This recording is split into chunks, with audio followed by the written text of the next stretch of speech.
From Canaanshire, the Liberty Media capital of the world, this is Daryl W. Perry, host of FPP Radio News for Friday, December 11th, 2015. Silver is trading at $13.96 per ounce. Gold is valued at $1,065 per ounce. And according to BitcoinAverage.com, the average price of Bitcoin is $435.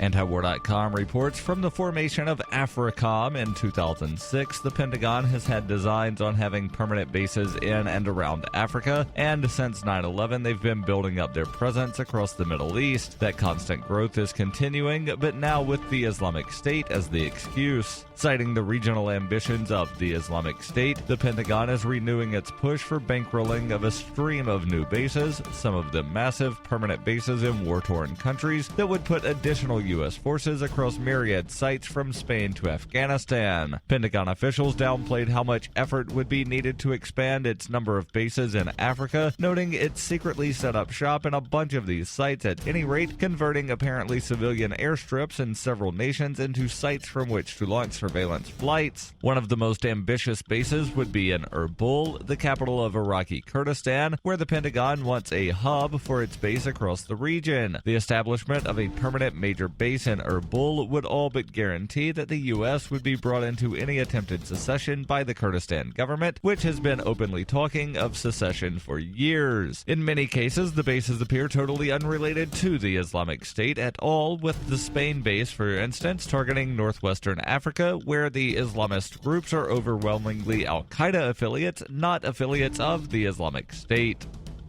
For nearly 40 years, Roberts & Roberts Brokerage has been a trusted source for buying and selling precious metals like gold and silver. They also take Bitcoin for precious metal purchases and have permanently removed the minimum purchase amount for all orders paid in the digital currency. Call Roberts & Roberts today for knowledgeable advice on buying and selling precious metals and a forward-thinking approach to new technologies. 800-874-9760 or visit online at rrbi.co.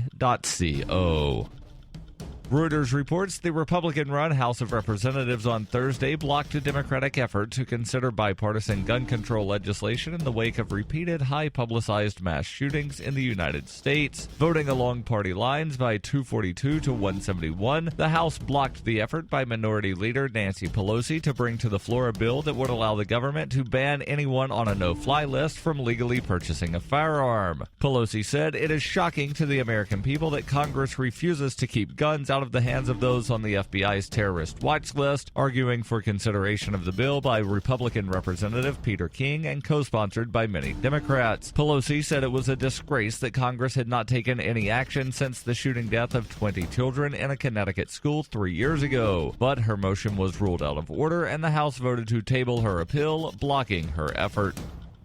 In 2115 New England, there are no borders, no states, and no regulations, yet never has a more peaceful and prosperous place existed. But Mr. Drake's security company has seen better days. Faced with the prospect of waning power, Mr. Drake intends to replace the anarchy of New England with a government. But at what cost? Will anybody care? And can anyone stop him? Anarchy in New England by Joe Jarvis is available from Amazon.com and all major bookstores.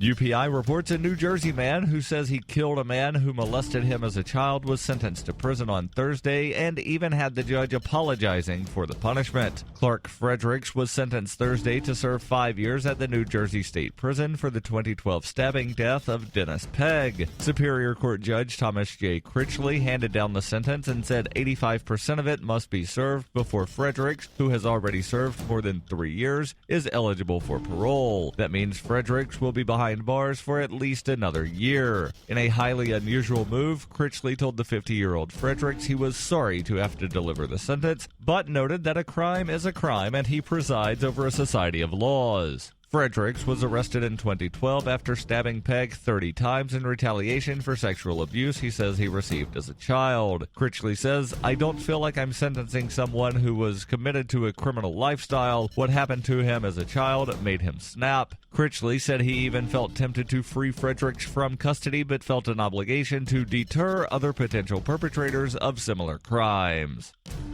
This has been FPP Radio News, online at fppradio.com.